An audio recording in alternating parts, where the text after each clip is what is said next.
Hi hello నమస్తే, welcome to our channel DG TV. వార్తా కథనాలపై విశ్లేషణ కార్యక్రమం మార్నింగ్ న్యూస్ కు స్వాగతం. నేను మీ జడ్లీ సత్య. ముందుగా రాష్ట్రంలో రాజకీయ పరిణామాలను కనుక పరిశీలించినట్లయితే,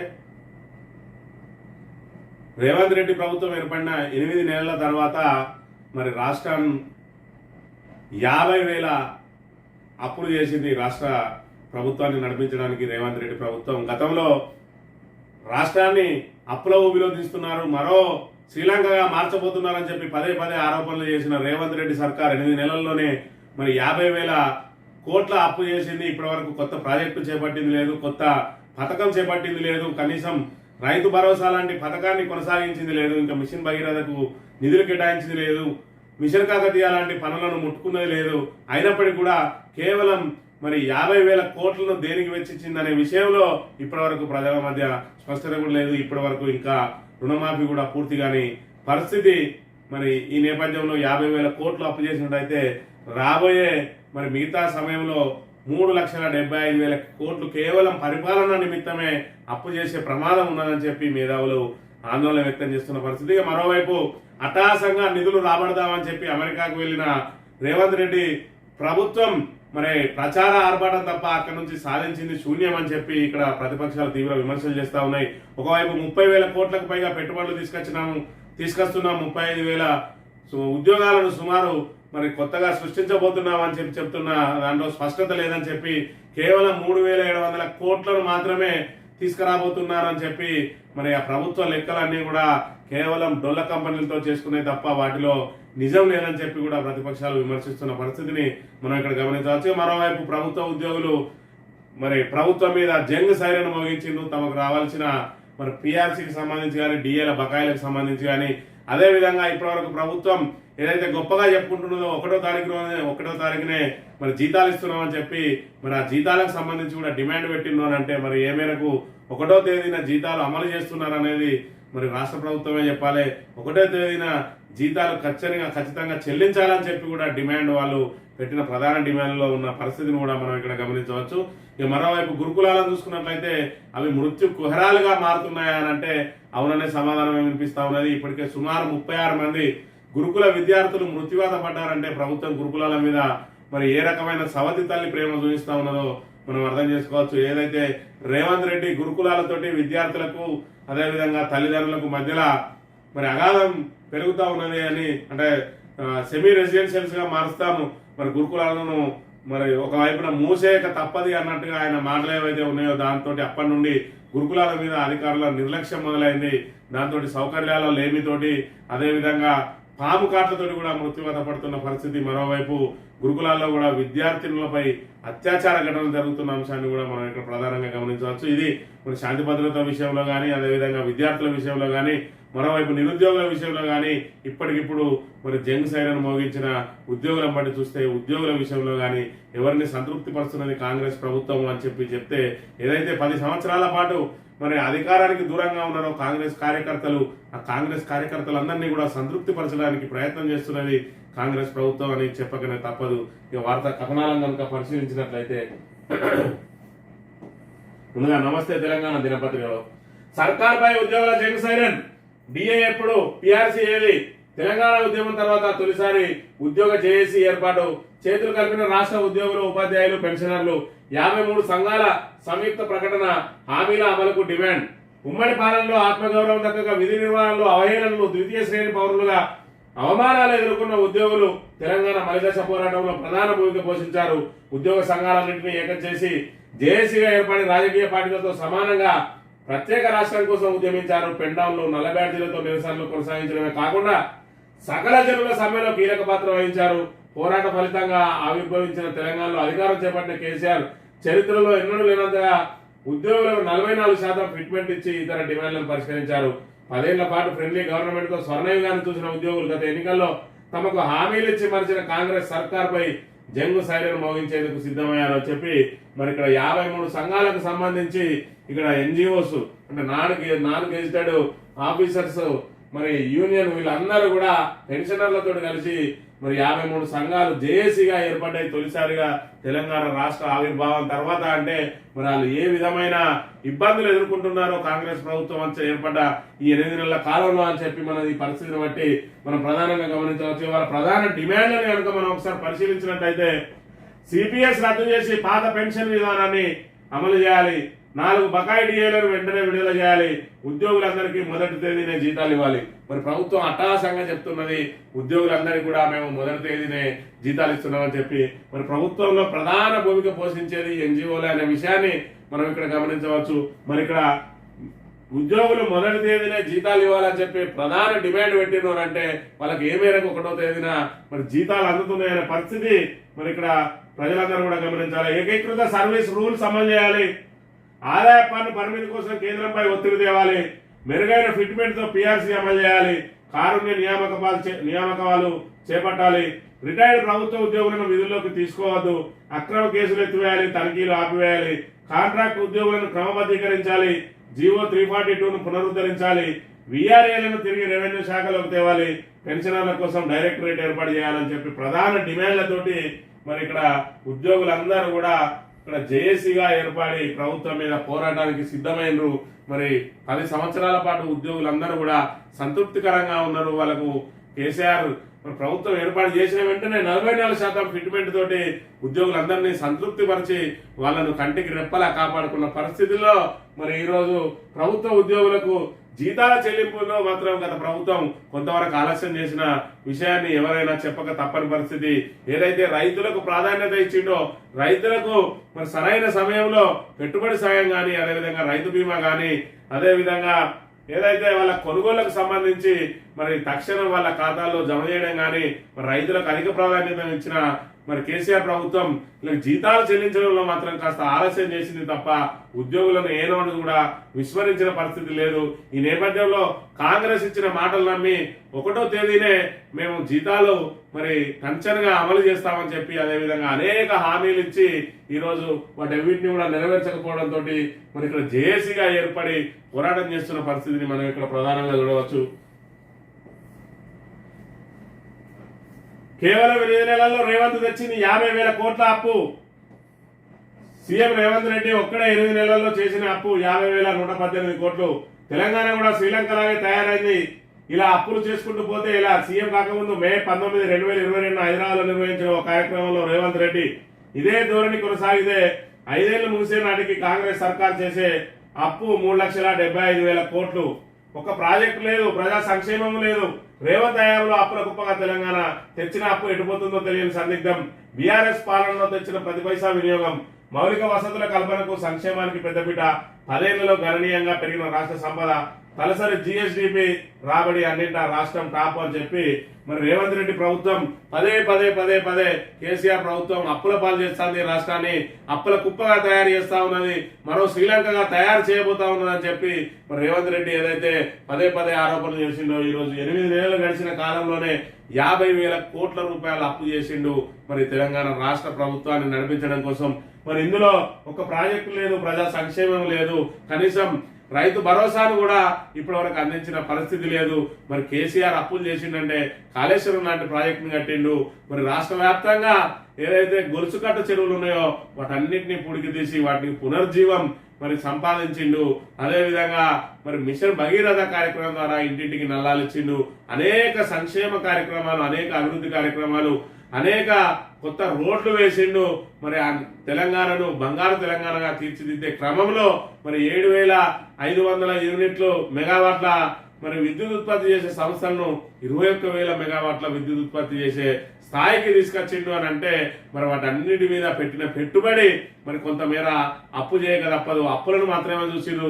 తెలంగాణ ఏర్పాటుకు ముందు తెలంగాణ ఆస్తులు ఎంత, తర్వాత తెలంగాణ ఆస్తులు ఎంత అనే విషయాన్ని మరి ప్రజలకు వివరించకుండా కేవలం అప్పును మాత్రమే చూపించిండు. మరి ఈ రోజు రేవంత్ రెడ్డి తెచ్చిన అప్పును 50,000 కోట్లను ఏం చేసిండు అనే విషయాన్ని మరి ప్రజలకు వివరించాలి. మరి ప్రభుత్వం ద్వారా వస్తున్న ఆదాయాన్ని ఏ రకంగా ఖర్చు పెడతా ఉన్నాడు. మరి ఇప్పటికే ఏ ఒక్క గ్యారంటీని కూడా అమలు చేయకుండా, ఏ ఒక్క హామీని అమలు చేయకుండా 50,000 కోట్లు అప్పు చేస్తే మరి రాబోయే రోజుల్లో మిగతా హామీలను కానీ గ్యారంటీలను అమలు చేయాలంటే ఇంకా ఎన్ని వేల కోట్లు అప్పు చేయాలని చెప్పి ఇక్కడ ప్రజలందరూ కూడా మరి ఇక్కడ విస్మయం వ్యక్తం చేస్తున్న పరిస్థితిని కూడా మనం ఇక్కడ గమనించవచ్చు. ఈ అధికారం కోసం కాంగ్రెస్ అడ్డగోలు హామీలు, రైతుల భవిష్యత్తును నాశనం చేస్తున్నారంటున్న జేపీ బీఆర్ఎస్ ప్రభుత్వ హయాంలోనే సమతూకం, సంక్షేమం అభివృద్ధి నడుమ సమతుల్యత, రాష్ట్రంలో మౌలిక సౌకర్యాలు మెరుగుపడ్డాయి, పెట్టుబడులు భారీగా వచ్చాయని చెప్పి మరి మాజీ ఐఏఎస్ అధికారి మరి జేపీ జయప్రకాష్ నారాయణ మరి చెప్పిన అంశాన్ని కనుక మనం గమనించినట్టయితే, అధికారం కోసం కాంగ్రెస్ అడ్డగోలు హామీలు ఇచ్చింది, రైతుల భవిష్యత్తును నాశనం చేస్తున్నారని చెప్పి ఆయన ఆవేదన వ్యక్తం చేస్తున్న పరిస్థితి. బీఆర్ఎస్ ప్రభుత్వ హయాంలో మరి సమతూకం నడిచింది, ఇటు సంక్షేమము ఇటు అభివృద్ధి రెండు కూడా మరి సమపాలనలో నడవడం మూలంగా రాష్ట్రం మరి ఒడిదొడుకులు లేకుండా నడిచింది. ఈ రోజు కాంగ్రెస్ ప్రభుత్వం వచ్చిన తర్వాత మరి అప్పుల కుప్పగా మారుస్తూ ఉన్నది, రైతులందరూ కూడా అధోగతి పాలవుతున్నారని చెప్పి ఆయన ఆవేదన వ్యక్తం చేస్తున్న పరిస్థితిని మనం ఇక్కడ గమనించవచ్చు. గురుకులాల్లో మృత్యుఘోష, 8 నెలల్లో గురుకులాల్లో 36 మంది చనిపోయారు, కుటుంబానికి ఉద్యోగం ఇచ్చి ఆదుకోవాలంటున్న కేటీఆర్. ఈ సర్కార్తో తల్లిదండ్రుల గర్భశోకం, విద్యార్థుల సంరక్షణ బాధ్యత ప్రభుత్వం చూసుకోవాలి, ఆర్ఎస్ ప్రవీణ్ కుమార్ నేతృత్వంలో కమిటీ వేస్తాం, గురుకులాల పనితీరుపై సూచనలు ఇస్తామంటున్న కేటీఆర్. పెద్దాపూర్ గురుకులంలో పాము కాటుతో చనిపోయిన అనిరుద్ధ్ కుటుంబ సభ్యులకు పరామర్శ, ఆర్థిక సహాయం అని చెప్పి మరి గురుకులాలు మృత్యు ఘోరాలుగా మారాయి, అందులో మృత్యు ఘోష విలయ తాండవం చేస్తా ఉన్నది. మరి 8 నెలల్లోనే 36 మంది గురుకుల విద్యార్థులు మరి మృత్యువాత పడ్డారంటే గురుకులాల పట్ల మరి ప్రభుత్వం ఏ రకంగా చిత్తశుద్ధితో పనిచేస్తా ఉన్నది, నెల సౌకర్యాల కల్పనలో ఏ విధంగా చూస్తా ఉన్నది. కనీసం వర్షాకాలంలో అందులో ఉన్న పిచ్చి మొక్కలు కూడా తొలగించకపోవడంతో, పాముల సంచారంతో ఇక్కడ విద్యార్థులు పాము కాట్లకు గురై చనిపోతున్న పరిస్థితి, కరెంటు శాఖలకు గురై చనిపోతున్న పరిస్థితి. మరోవైపు విషాహారం తిని ఏదైతే ఫుడ్ పాయిజన్లు అవుతున్నాయి, టిఫిన్ లో కూడా పాయిజన్ అవుతున్న పరిస్థితిని మనం ఇక్కడ ప్రధానంగా గమనించవచ్చు. మరి ఈ రకంగా ఏదైతే ఆర్ఎస్ ప్రవీణ్ కుమార్ గతంలో గురుకులాలను మరి సక్సెస్ఫుల్ గా రన్ చేసిండో, ఆయన నేతృత్వంలో ఒక కమిటీ వేసి మరి గురుకులాలను ఏ విధంగా నిర్వహించాలనేది రాజకీయాలకు అతీతంగా ప్రభుత్వానికి సూచనలు ఇవ్వడానికి కమిటీ వేయనున్నట్లు మరి ఇక్కడ కేటీఆర్ ప్రకటించిన అంశాన్ని మరి ప్రధానంగా గమనించవచ్చు. ఇక కట్టింది మేము కట్టింగ్ మీద క్రెడిట్ కొట్టేసేందుకు కాంగ్రెస్ అపసభాలు, సీతారామ పంప్ హౌస్ లో 10 పైసల పనైనా చేశారా, 7 నెలల పాలనలో భూసేకరణ చేసి కట్టిర్రా, ఇందిరా సాగర్ రీడిజైన్ చేసి సీతారామ నిర్మించిన 67 టీఎంసీలతో ఖమ్మం జిల్లాలో 2 పంటలకు నీళ్లు, 75 కోట్లతో 1,50,000 ఎకరాలకు నీళ్లు ఇస్తున్నామంటున్న డిప్యూటీ సీఎం భట్టికి నోబెల్ బహుమతి ఇవ్వచ్చు అని హరీష్ రావు ఎద్దావా అని చెప్పి మరి 75 కోట్లతోటే 1,50,000 ఎకరాలకు నీళ్లు ఇస్తా అని చెప్పి ఏదైతే బట్టి విక్రమార్క చేసిండో, తట్టడి మట్టైనా పోసినవా బట్టి అని చెప్పి ఇక్కడ మరి హరీష్ రావు ప్రశ్నిస్తున్న పరిస్థితిని మనం ఇక్కడ గమనించవచ్చు. సీతారామ ప్రాజెక్టు సంబంధించి పూర్తి స్థాయిలో అన్ని పూర్తయిన తర్వాత కేవలం ఇచ్చేసి మరి దాన్ని ఏదైతే ట్రయల్ రన్ చేసిండో ఆ ట్రయల్ రన్ కే తాము మొత్తం 75 కోట్లతోటే నిలుస్తా అన్నాడు. మరి ఏదైతే భూసేకరణ చేసినావా 75 కోట్లలో మరి ప్రాజెక్టు కట్టినవా, పంప్ హౌస్ కట్టినవా, పంపులు పెట్టినవా, పైప్ లైన్ వేసినవా అని చెప్పి ప్రశ్నిస్తున్న పరిస్థితి. దాన్ని నీళ్లు తీసి నెత్తిన కొట్టుకోగానే దాని క్రెడిట్ అంతా మీకు రాదు, అది కట్టింది మేము, మరి అలా కేసీఆర్ కళ సాకారం అవుతున్నది అని చెప్పి అని చెప్తున్న పరిస్థితిని మనం ప్రధానంగా గమనించవచ్చు. రాష్ట్రంలో హ్యుండాయ్ కార్ల mega test centre, Warangal textile park లో పెట్టుబడులు, తెలంగాణపై దక్షిణ కొరియా కంపెనీల ఆసక్తి, కొరియన్ కంపెనీలతో సీఎం రేవంత్ బృందం భేటీ, అమెరికా నుంచి దక్షిణ కొరియా చేరుకున్న సీఎం, త్వరలో తెలంగాణ రానున్న ఎల్ఎస్ కంపెనీ బృందం అని చెప్పి రాష్ట్రంలో హ్యుండాయ్ కార్లకు సంబంధించి మెగా టెస్ట్ సెంటర్ పెడదామని చెప్పి అమెరికా పర్యటన ముగించుకొని దక్షిణాఫ్రికాకి ఏదైతే వెళ్ళిందో రేవంత్ రెడ్డి బృందం, అక్కడ హ్యుండాయ్ కార్ల యాజమాన్యంతో మరి భేటీ అయింది. అక్కడి నుంచి కూడా మరో సంస్థను ఆ సంస్థకు సంబంధించి మరి ఇక్కడ యూనిట్ ను పెట్టడానికి ప్రయత్నం చేస్తున్నట్టుగా చెప్తా ఉన్నది. ఇప్పటికే మరి ఏదైతే పెట్టుబడుల విషయంలో మరి గొప్పలు చెప్పుకుంటున్న సర్కార్ 30,000 కోట్లకు పైగా తెచ్చినామని చెప్తా ఉన్నది. అందులో ఏమాత్రం నిజం లేదని ప్రతిపక్షాలు ఆరోపిస్తున్న పరిస్థితిని కూడా మనం ఇక్కడ గమనించవచ్చు. రాహుల్ ఒక సూటి ప్రశ్న, మెగాపై ఎందుకు మెతక వైఖరి, 10 రోజులైనా సుంకిశాలపై చర్యలేవి, తెలంగాణలో మీ సర్కార్ తీరు ఓకేనా, కాంగ్రెస్ అగ్రనేతకు కేటీఆర్ సూటి ప్రశ్న అని చెప్పి ఏదైతే కాళేశ్వరం ప్రాజెక్టు మీద తీవ్ర విమర్శలు చేసిందో మరి ఈ రోజు సుంకిశాల కూలడంపై మరి ఎందుకు స్పందిస్తలేరు, అదే మెగా ప్రాజెక్టు మీద మళ్ళీ ఇప్పుడెందుకు మాట మార్చిరు, ఎందుకు మాట్లాడతలేరు మరి సుంకిశాలకు సంబంధించి అంటే మెగా కృష్ణారెడ్డి తోటి కుమ్మక్కైన మీ రాష్ట్ర యంత్రాంగం, మీ రాష్ట్ర ప్రభుత్వం, అదేవిధంగా మీ రాష్ట్ర కాంగ్రెస్ నాయకులు అని చెప్పి చెప్తున్న పరిస్థితిగా సుంకిశాల చక్రం తిప్పింది ఎవరు, మునుకను నమస్తే తెలంగాణ బయటపెట్టిన రోజే ఇంజనీర్లతో మాట్లాడిన డిప్యూటీ సీఎం బట్టి తెల్లారి సందర్శనకు వెళ్తానని చివరి నిమిషంలో రద్దు, చిన్న ఘటన అంటూ స్వరం మార్చిన మంత్రులు, ఏజెన్సీదే తప్పిదమన్న జలమండలి చర్యలు శూన్యం, జరిగి 10 రోజులైనా ఏ ఒక్కరూ సమీక్షించిన వైనం, చిన్న ప్రకటనలకే పరిమితమైన ఇన్ఛార్జ్ మంత్రి పొన్నం, ఎట్టకేలకు ఇంజనీర్ల వివరణ కోరిన జలమండలి ఎంఈ అని చెప్పి మన ఏదైతే హైదరాబాద్ కు మరి శ్రీశైలం ప్రాజెక్టు నుండి కింది స్థాయిలో కూడా ఏదైతే మరి తక్కువ నీటి మట్టం ఉన్నా కూడా మంచినీటిని అందించడం కోసం ఏర్పాటు చేసిన సుంకిశాల సంబంధించి సుంకిశాల పథకానికి మరి ఏదైతే ఆ సైడ్ వాల్ కూలిందో అప్పుడు ఫస్ట్ మొదట స్పందించిన మరి బట్టి విక్రమార్క ఇది గత ప్రభుత్వ వైఫల్యమే అన్నాడు. దాన్ని మరి బీఆర్ఎస్ తీవ్రంగా తిప్పికొట్టిన నేపథ్యంలో అది చిన్న ఘటన అని చెప్పి మరి దాన్ని కొట్టిపడేసే ప్రయత్నం చేస్తా ఉన్నారు. తమ మీదకి వచ్చినప్పుడు మాత్రం చిన్న ఘటన, మరి పక్క ప్రభుత్వం చేసినప్పుడు గత ప్రభుత్వం మాత్రం అది ఏ చేసినా కూడా భూతద్దంలో పెట్టి చూడడం మరి ఇక్కడ అలవాటైంది. అదేవిధంగా సుంకిశేలకు వచ్చి స్వయంగా పరిశీలిస్తా అన్న బట్టి విక్రమార్కను ఆపింది ఎవరు, దీని వెనుక చక్రం తిప్పింది ఎవరు అని చెప్పి ప్రధానంగా మరి క్వశ్చన్ మార్క్ పెట్టి రాసిన వార్తను గమనించవచ్చు. ఈ అసైన్డ్ భూముల్లో వెంచర్ బహిరంగానే 100 ఫీట్ల రహదారుల నిర్మాణం, అసైన్డ్ దారుల నుంచి 99 ఏళ్ల లీజు ఒప్పందం, కొందరు రైతుల నుంచి తక్కువ ధర కొనుగోలు, నోటీసులు ఇచ్చి చేతులు దులుపుకున్న రెవెన్యూ శాఖ అని చెప్పి అసైన్డ్ భూములకు వెళ్ళి మరి 100 ఫీట్ల దారులు వేసి వెనుక పెద్ద పెద్ద వెంచర్లు పెడతా ఉన్నారు. అయినప్పటికీ కూడా రెవెన్యూ వాళ్ళు కళ్ళు మూసుకుంటున్నారు అని చెప్పి ప్రధానంగా వార్తను ప్రచురించింది. ఇదంతా కూడా హైదరాబాద్ చుట్టుపక్కలని ఇబ్రహీంపట్నం ప్రాంతంలో జరుగుతున్నదని చెప్పి కూడా ప్రధాన వార్తను ప్రచురించింది. తెలంగాణ దినపత్రిక విషయానికి వస్తే అమెరికాలో అట్టర్ ఫ్లాప్ షో, తుస్సువన్న రేవంత్ విదేశీ పర్యటన, ప్రచారం బారడు పరిచారడు, 1000 కోట్ల పెట్టుబడులంటూ ప్రచారం, సగానికి పైగా డమ్మీ కంపెనీలే, కొన్ని నెలల కింద పెట్టిన సొంత తమ్ముడి కంపెనీతో రేవంత్ ఒప్పందం, భారత్ లో ఉన్న కంపెనీలతో అమెరికాలో ఎంఓయూలు, 31,000 కోట్ల పబ్లిసిటీ, అసలు లెక్క 3700 కోట్లే, కాంగ్రెస్ వాళ్ళని కాదని తెలుగుదేశం వాళ్ళతో మీటింగ్లు, సీఎం తీవ్ర ఆగ్రహంలో ఎన్ఆర్ఐ కాంగ్రెస్ లీడర్లు, సీఎం విదేశీ పర్యటనలపై విపక్షాల విమర్శలు అని చెప్పి అమెరికాలో రేవంత్ రెడ్డి మరి బృందం సాధించింది అట్టర్ ఫ్లాప్ షో అని చెప్పి ఏదైతే 31,000 కోట్ల మరి పెట్టుబడులు తెస్తానని ఏదైతే పబ్లిసిటీ ఇచ్చిందో అది 3,700 కోట్లు కూడా దాటలేదని చెప్పి, అదేవిధంగా భారత్ లో ఏర్పాటు చేసిన కంపెనీలను అమెరికాలో పోయి ఎంఓయూలు చేసుకోవడం ఏంది, దానికి తోడు రేవంత్ రెడ్డి సొంత సోదరుని కంపెనీ తోటి అమెరికాలో మరి ఎంఓయూ కుదుర్చుకోవడంలో ఆంతర్యం ఏంటి అని చెప్పి ఇలాంటి డొల్ల కంపెనీలు అన్నింటినీ తీసుకొచ్చి మరి ఏదైతే అంకెల గారడీని సృష్టిస్తా ఉన్నది కాంగ్రెస్ ప్రభుత్వం అని చెప్పి ఇక్కడ ప్రధానంగా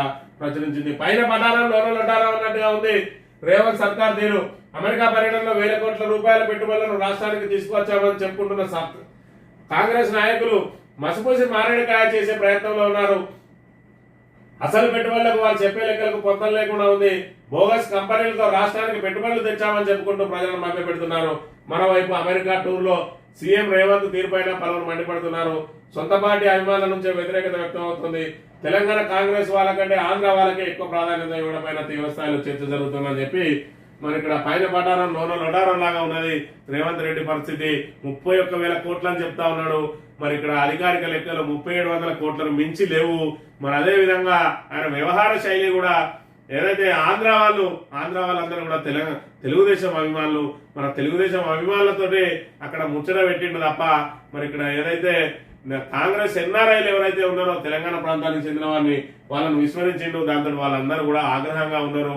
అందులో ఒక అతను ఆల్రెడీ రాహుల్ గాంధీకి మరి ట్వీట్ చేసిన అంశాన్ని కూడా ఇక్కడ ప్రధానంగా మనం గమనించవచ్చు. ఇక కుప్పకొండ రియల్ ఎస్టేట్ నిరాశాజనకంగా రియల్ రంగం, రేవంత్ సర్కార్ ఘనంగా ప్రకటించిన ఫ్యూచర్ సిటీ, మాటలే గాని చేతలు లేవంటున్న రియల్ వ్యాపారులు, తెలంగాణపై ప్రభావం చూపుతున్న ఏపీ ఫలితాలు, కొత్త వెంచర్స్ లో సేల్స్ లేవు, రీసేల్స్ అసలే కావడం లేదు, సగానికి సగం పడిపోయిన స్క్వేర్ యార్డ్ ధర, జిల్లాలోనూ అదే పరిస్థితి ఉందన్న వ్యాపారులు. మరి కాంగ్రెస్ ప్రభుత్వం ఏర్పడ్డ తర్వాత రియల్టర్లలో ఏదైతే భూముల మీద కూడా పెట్టుబడి పెట్టడానికి జరుపుతున్న పరిస్థితి మరి పూర్తి స్థాయిలో ఒక్కసారిగా కుప్పకూలిపోయింది 8 నెలల కాలంలో. మరోవైపు ఆంధ్రాలో చంద్రబాబు నాయుడు గెలవడం కూడా మరి ఇక్కడ మన తెలంగాణ మీద కొంత ఎఫెక్ట్ పడ్డదని చెప్పి చెప్తా ఉన్నారు. ఆంధ్ర వాళ్ళందరూ కూడా మళ్ళీ విజయవాడలో పెట్టుబడులు పెట్టడానికి ప్రయత్నాలు చేస్తా ఉన్నారు. ఏదైతే అప్పుడు మరి అమరావతి రాజధానిని రద్దు చేస్తామని చెప్పి జగన్ ప్రభుత్వం ప్రకటించిందో దాంతో ఆంధ్రాలో పెట్టుబడులు పెట్టడానికి వెనుకాడిన మరి ఆంధ్ర సెటిలర్లు తిరిగి చంద్రబాబు నాయుడు రావడంతో హైదరాబాద్ కంటే మరి విజయవాడలో గ్రోత్ ఉంటుంది, ఇప్పుడు తక్కువ ధరకు దొరుకుతాయని చెప్పి అక్కడే పెట్టుబడులు పెట్టడానికి ప్రయత్నం చేస్తా ఉన్నట్టుగా దాంతో ఒక్కసారిగా కుప్పకూలిపోయింది. మరోవైపు ఇక్కడ రియల్ ఎస్టేట్ రంగానికి మరి ఇక్కడ రేవంత్ రెడ్డి బాసరగా నిలవడం లేదు, ఆయన ఏర్పాటు చేస్తా అన్న ఫ్యూచర్ సిటీ మీద కూడా మరి నమ్మకం లేకపోవడంతో రియల్ ఎస్టేట్ పడిపోయింది. అదేవిధంగా ఇది జిల్లాలకు కూడా వ్యాపించింది అని చెప్తున్న పరిస్థితిని మనం ఇక్కడ ప్రధానంగా గమనించవచ్చు. ఇక మా భూముల జోలికి వస్తే చెప్పులు మెడలో వేసి కొడతాం కన్నెర చేస్తున్న రైతులు. కొడంగల్లో భూములు ఇచ్చేది లేదంటున్న అన్నదాతలు. దాదాపు 3,000 ఎకరాల ఫార్మా కంపెనీలకు యత్నాలు, తమను చంపి తీసుకోవాలనే ఆగ్రహం. షాడో ఎమ్మెల్యేగా తిరుపతి రెడ్డి దౌర్జన్యం, తీవ్ర స్థాయిలో వ్యతిరేకత అని చెప్పి మా భూములకు జోలికొస్తే మరి చెప్పులు వెనకేసి కొడతామని చెప్పి కూడా తీవ్రంగా మరి కొడంగల్ రైతులు ఏదైతే సీఎం సొంత నియోజకవర్గ రైతులే తిరగబడుతున్న పరిస్థితిని మనం ఇక్కడ ప్రధానంగా గమనించవచ్చు. మరి వాళ్ళ అన్న తిరుపతి రెడ్డి ఏదైతే ఉన్నాడో ఫార్మా భూములకు మరి ఫార్మా సిటీకి ఆ భూములను ఇప్పించడానికి తీవ్ర ప్రయత్నాలు చేస్తా ఉన్నాడు, మమ్మల్ని బెదిరిస్తా ఉన్నారు అని చెప్పి కూడా వాళ్ళు ఆరోపిస్తున్న పరిస్థితిని కూడా మనం ఇక్కడ గమనించవచ్చు. ఏదేమైనా మరి ముఖ్యమంత్రి రేవంత్ రెడ్డి చేపట్టబోయే కార్యక్రమానికి ఆయన సొంత నియోజకవర్గం ప్రజలు వెన్నుదనగా నిలవాల్సింది పోయి వాళ్ళే ఇక్కడ ఆందోళన బాధపడతా ఉన్నారంటే ఆయన చేసే కార్యక్రమం మరి ప్రజలకు ఏ మేరకు ఉపయోగపడుతుంది అనే విషయాన్ని కూడా మనం ఇక్కడ ప్రధానంగా గమనించాలి. ఆయన పదే పదే ఫార్మా సిటీ కాలుష్య కారకం, హైదరాబాద్ ను కాలుష్యం చేస్తుంది, మరి హైదరాబాద్ పక్క చుట్టుపక్కల ప్రాంతాలకు తరలిస్తా అని చెప్పి ఏకంగా కొడంగల్లో పెడితే మరి ఆ కాలుష్యాన్ని తీసుకొచ్చి మాకెందుకు తరలిపెడతాం అని చెప్పి ఆయన చెప్పిన మాటలు ఆయనకే తరుగుతున్న అంశాన్ని మనం ఇక్కడ ప్రధానంగా గమనించవచ్చు. ఇక కాంగ్రెస్ లో గౌరవం లేదు, నామినేటెడ్ పదవుల్లో మహిళలకు అన్యాయం, గోషామాయిల టికెట్ వద్దన్నా ఇచ్చారు, టికెట్ ఇస్తే నామినేటెడ్ పదవులు లేవన్నారు, బీఆర్ఎస్ నుండి వచ్చిన పదవులు ఇస్తున్నారు. మహిళా కాంగ్రెస్ అధ్యక్షురాలు సునీతారావు. ఇక్కడ కాంగ్రెస్ లో ధిక్కార స్వరం స్టార్ట్ కాబోతా ఉన్నది. ఇక్కడ మహిళా కాంగ్రెస్ నాయకురాలు సునీతారావు మరి నాకు వద్దన్నా కూడా గోషామాల్ నుంచి టికెట్ ఇచ్చిర్రు, ఆ గోషామాల్లో గెలిచే అవకాశం లేదని తెలిసినప్పటికీ కూడా మరి కాంగ్రెస్ పార్టీ పరువు నిలపడం కోసం నేను పోటీలో నిలబడితే మరి నాకు ఇప్పుడు నామినేటెడ్ పదవి ఇవ్వడానికి నీకు ఆల్రెడీ టికెట్ ఇచ్చినాం మరి ఇవ్వమని చెప్పి చెప్తా ఉన్నారు. ఎవరెవరో అనామకులకు ఇస్తా ఉన్నారు, నేను కాంగ్రెస్ పార్టీ కోసం తీవ్రంగా కృషి చేసిన నాకెందుకు ఇయ్యరు అని చెప్పి ఆమె నిలదీస్తున్న పరిస్థితిని మనం ఇక్కడ గమనించవచ్చు. ఉత్తమను తరిమి కొట్టిన జనం, నష్టపరిహారం కోసం నిలదీత ముఖం చాటేసిన మంత్రి అని చెప్పి సొంత నల్గొండ జిల్లాలోనే మరి ఇక్కడ ఉత్తమ్ కుమార్ రెడ్డిని రైతులందరూ కూడా అడ్డగించి తమ నిరసన తెలియజేసిండ్రు. మరి ఆయన కనీసం అందులో నుంచి దిగి వాళ్ళకు నచ్చ చెప్పలేక మరి పోలీసులతో వాళ్ళందరినీ కూడా మరి పక్కకు జరిపించుకొని బయటపడ్డ పరిస్థితిని మనం ఇక్కడ ప్రధానంగా గమనించవచ్చు. సాక్షి దినపత్రిక విషయానికి వస్తే పూర్ పాలికలు నిధులు లేక నిరసించిన మున్సిపల్ పాలన, చిన్న పనులకు సైతం నిధులు లేక పునారెళ్తున్న వైరం, అత్యవసర మరమ్మతులు లేవు, మౌలిక సదుపాయాలు లేవు, డ్రైనేజీల నిర్వహణ లేదు, అధ్వానంగా రోడ్లు, ప్రజల అవస్థలు. పెద్ద కార్పొరేషన్ నుంచి చిన్న మున్సిపల్ వరకు ఇదే దుస్థితి. 1000 కోట్లకు పైగా బిల్లులు పెండింగ్, చేతులెత్తేసిన కాంట్రాక్టర్లు కొత్త పనులు చేపట్టేందుకు ససేమిరా, కార్మికులకు వేతనాలు ఇవ్వలేని స్థితిలో పలు మున్సిపాలిటీలు, అయోమయంలో అధికారులు, కార్యాలయాలకు రాని చైర్మన్లు, మేయర్లు. నిన్నటి రోజున సాక్షి దినపత్రిక గ్రామ పంచాయతీల దుస్థితిని మరి ప్రచురించింది. గ్రౌండ్ రిపోర్టు ఈరోజు ఏదైతే పురపాలక మున్సిపాలిటీలకు సంబంధించిన మరి గ్రౌండ్ రిపోర్టును నిర్వహించింది. ఇక్కడ కూడా పూర్తి స్థాయిలో 1000 కోట్లకు పైగా బిల్లులు పెండింగ్ లో ఉన్నాయి. మరి పారిశుద్ధ్యం అస్తవ్యస్తంగా ఉన్నది, మరి జీతాలు చెల్లించలేని స్థితిలో మున్సిపాలిటీలు ఉన్నాయి. అయినా కూడా ప్రభుత్వ నిర్లక్ష్యం ఇంకా సాగుతూనే ఉన్నది. దాంతో మరి ఇక్కడ ఎక్కడ వేసిన గొంగలు అక్కడే అన్నట్టుగా ఉన్నదన్న పరిస్థితిని మనం ఇక్కడ ప్రధానంగా గమనించవచ్చు. డెంగీకి 2 లక్షలు, రోగులను దోచుకుంటున్న పలు ప్రైవేట్ ఆసుపత్రులు, ప్లేట్లెట్లు అవసరం లేకపోయినా ఎక్కిస్తూ డబ్బు గుంజుతున్న వైనం, ఆరోగ్యశ్రీ కింద డెంగీ వైద్యం ప్రభుత్వ ఆసుపత్రులకే పరిమితం. రాష్ట్ర వ్యాప్తంగా ఇప్పటి వరకు 3,357 డెంగీ కేసులు అని చెప్పి మరి ఒక డెంగీ మరి జ్వరం వచ్చి కనుక డెంగీ కేసు తోటి ఆసుపత్రిలో జాయిన్ అయితే సుమారు 2 లక్షల వరకు కూడా మరి యాజమాన్యాలు గుంజుతున్నాయి పేదల దగ్గర. మరి ఇక్కడ ఆరోగ్యశ్రీలో మరి కేవలం ప్రభుత్వ ఆసుపత్రుల కింద మాత్రమే దీన్ని పరిగణిస్తా ఉన్నారు. దీన్ని ప్రైవేట్ ఆసుపత్రుల్లో కూడా విస్తరించినట్లయితే గుడ్డిలో మెల్లగా ఎంతో కొంత మరి ఇక్కడ పేదలకు ఉపయోగపడుతుందన్న వార్తను ప్రచురించింది సాక్షి దినపత్రిక. ఆంధ్రజ్యోతి విషయానికి వస్తే ఇక అదే తాటికాయంత అక్షరాలు మరి నిన్నటి వరకు కూడా అమెరికా నుంచి భారీగా పెట్టుబడులు వచ్చినాయని చెప్పిన మరి ఆంధ్రజ్యోతి తాబేదార్ పత్రిక ఇప్పుడు పెట్టుబడులకు కొరియా సిద్ధం అని చెప్పి వరంగల్లో కాకతీయ టెక్స్టైల్ పార్క్ లో దక్షిణ కొరియా పెట్టుబడులు పెడుతుంది. టెక్స్టైల్ ఫెడరేషన్ సానుకూలత, ఆ దేశ పారిశ్రామికవేత్తలతో సీఎం రేవంత్ సమావేశం, తెలంగాణలో హుండాయ్ మెగా టెస్టింగ్ సెంటర్, విద్యుత్ గ్యాస్ బ్యాటరీల తయారీలో ఎల్ఎస్ కార్పొరేషన్ అంతర్జాతీయ స్థాయిలో మౌలిక వసతులు సమకూరుస్తాం, అన్ని విధాలా సహకరిస్తాం, మా రాష్ట్రానికి రండి, ప్రతినిధుల సమావేశంలో ముఖ్యమంత్రి పిలుపు అని చెప్పి మరి ఇక్కడ దక్షిణ కొరియా టెక్స్టైల్ పార్క్ లో పెద్ద ఎత్తున పెట్టుబడులు పెట్టడానికి సిద్ధంగా ఉన్నదని చెప్పి మరి ఇక్కడ పిఆర్ స్టంట్లు ఆయన వెంటనే వెంటేసుకెళ్ళిండు రేవంత్ రెడ్డి, మరొక బృందాన్నే వెంటేసుకున్నాడు. ఆయన ఏదైతే మరి చేసేది ఘోరంతా ప్రచారం కొండంతా ఉండాలని చెప్పి వాళ్ళు పెట్టుబడులు వచ్చేది సచ్చేది ఎవరికి తెలియదు, కానీ దానికి సంబంధించి వచ్చినాయి అని ప్రజలను మభ్యపెట్టే కార్యక్రమంలో భాగంగా అలా పిఆర్ స్టంట్లు ఏవైతే ఉన్నాయో అవన్నిటికీ తావేదారు పత్రికలు వంతవాడుతున్న పరిస్థితిని మనం ఇక్కడ ప్రధానంగా గమనించవచ్చు. ఇక తుమ్మిడిపై సర్కార్ నజర్, వ్యాప్కోస్ నివేదిక పునఃపరిశీలన, దాని ఆధారంగా డిపిఆర్ తయారీ, సుందీలకు గ్రావిటీతో నీటికి కొత్త ప్లాన్, ఎన్డీఎస్సీ నివేదిక అందిన తర్వాతే కాళేశ్వరం బ్యారేజీపై నిర్ణయం అని చెప్పి తుమ్మిడిహెడ్డి దగ్గర మేము ఖచ్చితంగా బ్యారేజ్ కడతామని చెప్పి కాంగ్రెస్ మొండిగానే పోతున్న పరిస్థితి మనం ఇక్కడ గమనించవచ్చు. ఇక్కడ సుందీలకు గ్రావిటీ తోటి నీళ్లు తీసుకొస్తామని అంటున్నారు. మరి గతంలో ఎల్లంపల్లికి తీసుకుపోతా ఉన్నారు, ఇప్పుడు సుందీల వైపు మళ్ళీంది వాళ్ళ గాలి. మరి సుందీల ప్రాజెక్టు ఏదైతే సుందీల బ్యారేజ్ అది కూడా మరి కూలుతుందని చెప్తున్న నేపథ్యంలో మరి వాళ్ళే ఏదైతే ఆరోపణలు చేస్తా ఉన్నారో ఈ రోజు మళ్ళీ దాన్ని తీసుకొచ్చి గ్రావిటీని సుందీలలో కలిపితే మరి ఆ బ్యారేజీని ఏ విధంగా మరి ఆ బ్యారేజీని కూలగొట్టి మళ్ళా కొత్త బ్యారేజీ కడతారా మరి చెప్పాల్సిన అవసరం ఏదైతే ఉన్నది. ఇక్కడ అన్నారం ప్రాజెక్టు మీద అనవసర ఆరోపణలు చేస్తా ఉన్నారు, సుందీల మీద అనవసర ఆరోపణలు చేసి ఆ 2 గేట్లు కూడా ఎత్తిపెట్టిండ్రు.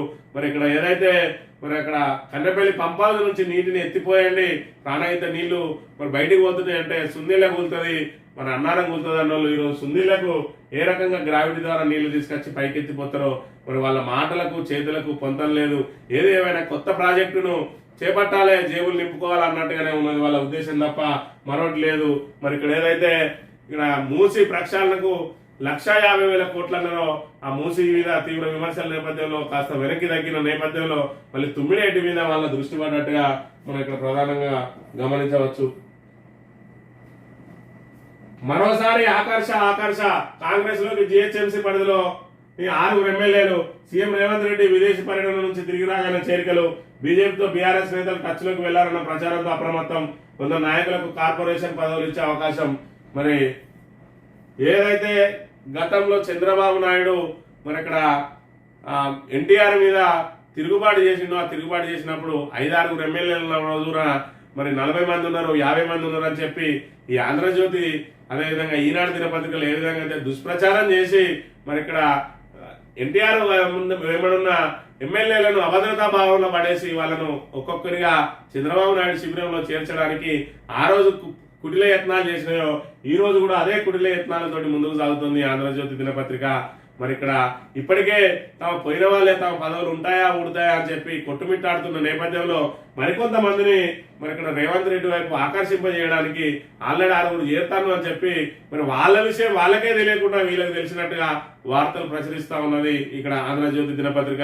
ఇప్పటికే పోయిన వాళ్ళే వెనక్కి రావాలా అక్కడే ఉండాలా అనే సందిగ్ధంలో ఉన్నారు. మరోవైపు మరి కొత్తగా పార్టీలో చేర్చిన వారికి ఎలాంటి పదవులు ఇచ్చేది లేదు అని చెప్పి ఒకవైపు అధిష్టానం మరి బల్లగుద్ది మరీ చెప్తా ఉంటే మరి కార్పొరేషన్ పదవులు ఇచ్చే అవకాశం ఉన్నదని చెప్పి మళ్ళీ వాళ్ళని ఆకర్షించడానికి ముందుగా ఇక్కడ ఆంధ్రజ్యోతి వల వేస్తున్న పరిస్థితి.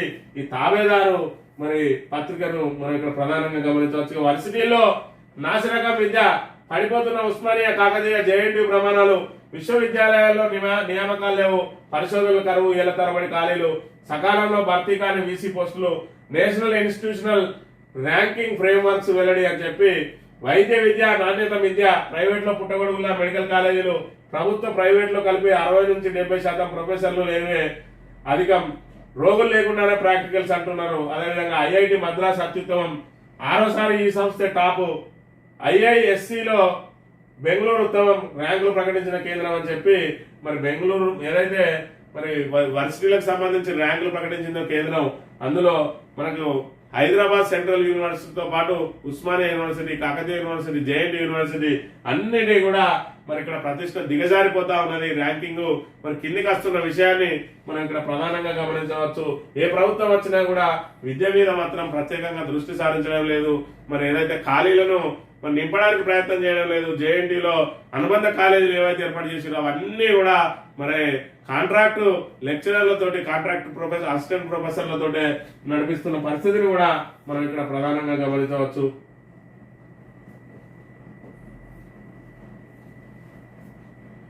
గురి తీసుకోండి. కోల్కతా ట్రైనీ డాక్టర్పై అత్యాచారానికి పాల్పడ్డ నిందితుడు బరితెగింపు వ్యాఖ్యలు. ఆ ఘోరానికి ముందు రెడ్ లైట్ ఏరియాకు అత్యాచారం తర్వాత ఇంటికి వెళ్లి నిద్ర, లేచాక సాక్ష్యాధారాల ధ్వంసానికి యత్నం, అతడి బూట్లపై రక్తం, గుర్తించిన పోలీసులు వారం రోజుల్లో కేసును ఛేదించండి అంటున్న మమత. లేదంటే సిబిఐకి ఇస్తారని పోలీసులకు హెచ్చరిక అని చెప్పి కోల్కతాలో ఏదైతే ట్రైనీ డాక్టర్ మీద అత్యాచారానికి మరి పాల్పడడం నిందితుడు వారిని అరెస్ట్ చేసి కఠినంగా శిక్షించే వరకు తాము ఆందోళన విరమించబోమని ఒకవైపు జూనియర్ డాక్టర్లు మరి ఇక్కడ ఆందోళనలు చేస్తున్న నేపథ్యంలో దానికి ఏదైతే అత్యాచారానికి పాల్పడడం నిందితుడు ఉరి తీసుకోండి అని చెప్పి మరి కనీసం ఏదైతే తను చేసిన తప్పిదానికి మరి బాధ్యత వహించకపోగా మరి నిర్లక్ష్యంగా మాట్లాడుతున్న అంశాన్ని మనం ఇక్కడ ప్రధానంగా గమనించవచ్చు. దానికంటే ముందు 2 సార్లు రెడ్ లైట్ ఏరియాకి వెళ్ళిందని, వచ్చిన తర్వాత నింపాదిగా ఉదయాన సాక్ష్యాలను చెరిపేసే ప్రయత్నం చేసిందని చెప్పి చెప్తున్న పరిస్థితి. మరోవైపు ముఖ్యమంత్రి మరి మమతా బెనర్జీ తక్షణం మరి చర్యలు తీసుకోండి, లేదంటే సిబిఐకి అప్పచెప్తా, దానికి సంబంధించిన సాక్ష్యాధారాలన్నీ కూడా సేకరించి ఫాస్ట్ ట్రాక్ ద్వారా మరి కేసు విచారణ చేయాలని చెప్పి పోలీసులను ఆదేశించిన పరిస్థితిని మనం ఇక్కడ ప్రధానంగా గమనించవచ్చు. ఈనాడు దినపత్రిక విషయానికి వస్తే, ఈ మగవాళ్ళు గనీ పార్టీలు సింగరేణి గనుల్లో పనిచేసేందుకు వెనుకాడని అమ్మాయిలు ఇప్పటికే 600 మందికి పైగా చేరిక, బీటెక్, ఎంటెక్, ఎంబీఏ చదివి కఠిన శ్రమకు సై, అంతరిక్షం, సముద్ర గర్భం ఇలా ప్రవేశించిన రంగం ఏదైనా అందులో తమ ముద్ర వేసుకుంటున్నారు ఈ కాలం అమ్మాయిలు.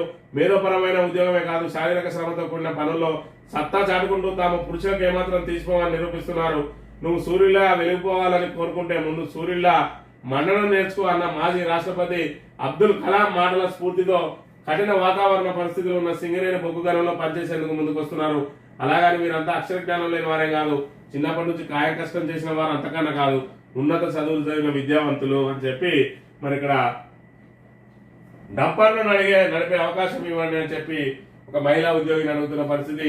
ఏదైతే సింగరేణి సంస్థ అనగానే అది పూర్తి స్థాయిలో మరి భూగర్భంలోకి వెళ్ళి మరి చావుతోటి పోరాటం చేసి బొగ్గు ఉత్పత్తి చేయాల్సిన పరిస్థితి. ఈ నేపథ్యంలో అక్కడ మహిళలు మరి పనులు చేయడానికి అనుకూలంగా ఉన్నది, ఎందుకంటే శారీరక శ్రమ ఎక్కువగా అవసరం ఉంటది. మరి అందులోకి దిగి ఎక్కాలంటేనే విపరీతమైన శారీరక శ్రమ పడుతుంది.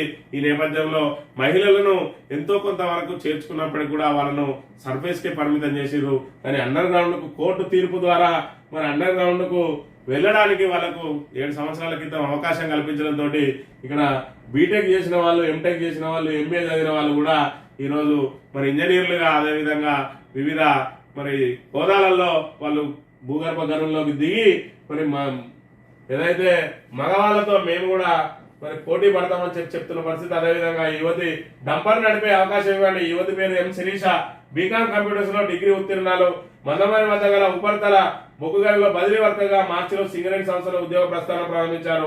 2 రోజుల క్రితం సీఎండి బలరాం మహిళా ఉద్యోగులతో వీడియో కాన్ఫరెన్స్ నిర్వహించగా తనకు డంపర్ వాహనం నడిపే అవకాశం పని ఇవ్వాలని కోరడంతో ఆయన ఒక ఆశ్చర్యానికి గురయ్యారు. ఆ పని ఎంతో శ్రమతో కూడుకున్నదో తెలియడం ఆయన ఆశ్చర్యానికి కారణం కాగా, తెలిసి అంత తెగ ప్రదర్శించడం ఆమె సాహసానికి నిదర్శనం అని చెప్పి మరి పెద్ద మరి డంపర్లు ఉంటాయి అక్కడ, ఆ పెద్ద డంపర్లను నడపడానికి కూడా మేము ముందుకొస్తామని చెప్పి మరి మహిళా ఉద్యోగులు మరి ఇక్కడ సిఎండి తోటి చెప్పడంతో ఆయన ఆశ్చర్యపోయిన అంశాన్ని కూడా ప్రధానంగా ప్రచురించింది. కవిత కేసులో ఈడీ సిబిఐలకు నోటీసులు, తదుపరి విచారణ 20కి వాయిదా, మధ్యంతర బెయిల్కు సుప్రీంకోర్టు విముఖత అని చెప్పి ఏదైతే కవితకు సంబంధించి నిన్న రోజున బెయిల్ పిటిషన్ మీద వాదనలు జరిగినాయి సుప్రీంకోర్టులో. హైకోర్టు కొట్టేయడంతో సుప్రీంకోర్టును ఆశ్రయించిండ్రు. దాంతో ఇప్పటికే మనీష్ సిసోడియా ఏదైతే ఆప్ మరి మాజీ ఉప ముఖ్యమంత్రి ఉన్నారో ఆయనకు ఏ విధంగా అయితే బెయిల్ వచ్చిందో, తర్వాత మరి ఇదే కేసులో ఉన్న కవిత కూడా బెయిల్ వస్తుందని అందరూ ఆశించిన నేపథ్యంలో ముందుగా వాళ్ళకు నోటీసులు ఇచ్చి మధ్యంతర బెయిల్ కోసం లాయర్ కోరినప్పటికీ కూడా ముందుగా ప్రతివాదులకు నోటీసులు ఇచ్చిన తర్వాత దాని మీద నిర్ణయం తీసుకున్నామని చెప్పి మరి నెల 20కి వాయిదా వేసింది. ఖచ్చితంగా కవితకు బెయిల్ వస్తుందని చెప్పి, ఎందుకంటే మనోజ్ సిసోడియాకు ఆల్రెడీ వచ్చింది. మరి ఏదైతే ఆ సందర్భంగా కోర్టు వ్యాఖ్యలు చేసిందో బెయిల్ అనేది మరి ఖైదీలకు సంబంధించిన మరి ప్రాథమిక హక్కు అని చెప్పి వాళ్ళని ఎంతో కాలం జైల్లో ఉంచలేము, మీరు ఉంటే మరి విచారణ పూర్తి చేసి దానికి సంబంధించిన శిక్షలు వేయించాలి తప్ప మరి విచారణ పేరుతోటే రోజుల తరబడి జైల్లో ఉంచడం తగదు అని చెప్పి మరి వ్యాఖ్యలు చేసిన నేపథ్యంలో కవితకు బెయిల్ రావడం కూడా మరి తప్పకపోవచ్చు అని చెప్పి దానికి సంబంధించే ఇక్కడ బీఆర్ఎస్ మరి బీజేపీలో విలీనం కాబోతా ఉన్నదని చెప్పి మరి కథనాలు వండి వార్చిండు ఆ రవిప్రకాష్ లాంటి మరి కొంతమంది దుష్టులు అనే విషయాన్ని కూడా మనం ఇక్కడ గమనించవచ్చు. ఎట్లాగైనా కవితకు బెయిల్ వస్తుంది కాబట్టి దీన్ని బీజేపీకి ముడిపెట్టి బీజేపీలో విలీనం అయితేనే బెయిల్ వస్తుందని చెప్పి దుష్ప్రచారం సాగించడానికి మరి ప్రయత్నాలు ప్రారంభిస్తున్న విషయాన్ని కూడా మనం గమనించవచ్చు. దానికి సంబంధించి కూడా మరి ఇక్కడ కేటీఆర్ తిప్పికొట్టిన అంశాన్ని కూడా మనం ప్రధానంగా గమనించవచ్చు. ఇది ఈ రోజు మార్నింగ్ న్యూస్. తిరిగి రేపు కలుద్దాం. Thank you very much.